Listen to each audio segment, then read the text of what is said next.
I found this headset. It's called the NeuroSky, and they use it for meditation a lot because with it can read the ions in your brain going up when it bounces off the metal. This is something that I've done that I haven't seen anybody else do yet, where I'm making like an instrument out of the brainwaves. So the pitch is being decided by this or what's going on in my brain, but the shape of the sound, I could set the release of the sound here or the attack. I think we're going to be so far along in 5 years with the way things change. This is just the glimpse of where we're going with the brain interfaces and the stuff you can do with them.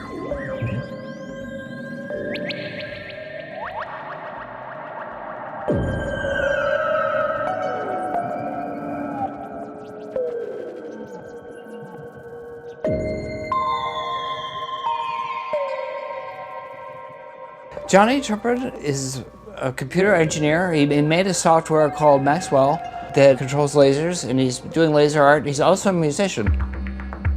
There's a huge community of people that do build laser projectors, and I have a lot of friends that do that, but I concentrate on the software side of things. Original reasons why I wanted to design an application like this is one, it didn't exist. There's a lot of professional software that's really expensive, really difficult to use. For me, it was just this user interface, the user experience, and so it's kind of what I wanted as an application. I worked in Silicon Valley for 10 years, and so I was part of the San Francisco rave culture. In every warehouse, they had lasers. But back then, they would have to bring in these gigantic gas lasers, a lot different than these diode lasers. This is the size of a six-pack. This goes right out there between your eyes.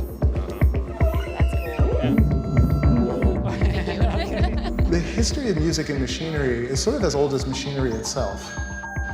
But unlike the way we think of technology, there isn't really this straight arrow of progress from the past into the present moment. It's sort of buffeted at all points in unpredictable new directions by new technologies, social changes, and how it interacts with our own unfathomable natures.